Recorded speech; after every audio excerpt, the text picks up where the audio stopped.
दाइ नमस्कार, आरामै हुनुहुन्छ? अब दाइ अनि खुसी हुनुहुन्छ नि निकै? यो पुल डरे खोला पुल हो। निर्माण को शिलान्यास कतिखेर भएको थियो? यसको शिलान्यास 2021 साल कार्तिकको 11 गते भएको थियो। हजुर। म चैतमै सम्पन्न गर्छु राज्यले भुक्तानी दिएको खण्डमा भनेको थिएँ। हजुर। राज्यले भुक्तानी दिन सकेको छैन। हजुर। त्यही पनि म सम्पन्न गर्ने अन्तिम चरणमा 90% निर्माण कार्य सम्पन्न गरेको छु। भुक्तानी मैले 20% मात्र पाएको छु। 70% भुक्तानी बाँकी छ। अब म बाहिरको कन्ट्र्याक्टर हुन्थेँ भने म अहिले पहिले नै भागिसक्थेँ, छोडिसक्थेँ। म यहीँको लोकल भएको हुनाले अब यो डरे खोलाले धेरै जनधनको क्षति, गाडी घोडाको क्षति भएको हुनाले मैले यति पुल चाहिँ जनधन लतारिएर सम्पन्न गर्दैछु। राज्यले भुक्तानी दिन सकेको छैन।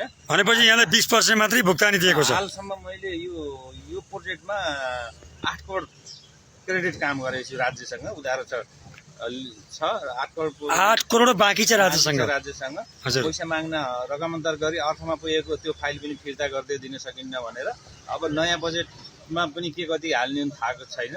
अब 20 करोड रकम भयो भने यो यिनी 4वटा पुल चाहिँ सम्पन्न हुन्छ।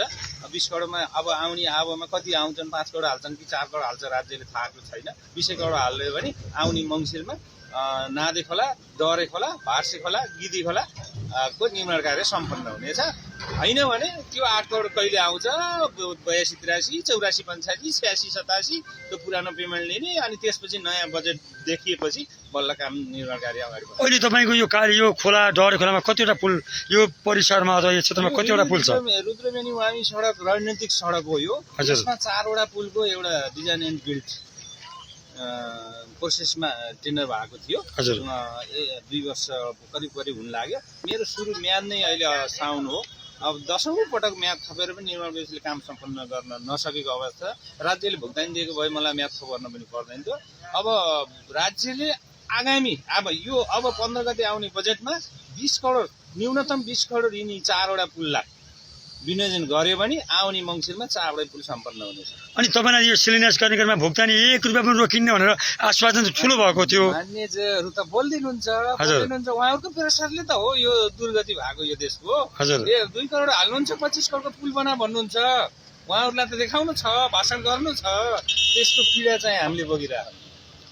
ठुलो धनको क्षति भयो, नोक्सानी भयो, त्यसको लागि पनि तपाईँ 8 करोड अझै भुक्तानी बाँकी छ है? 8 करोड भुक्तानी बाँकी छ। बिल पेश गरेको करिब मैले मङ्सिरमा भुक्तानी लिएको। यो वर्ष 4-5 करोड बजेट थियो, त्यो मङ्सिरमा भुक्तानी लिए।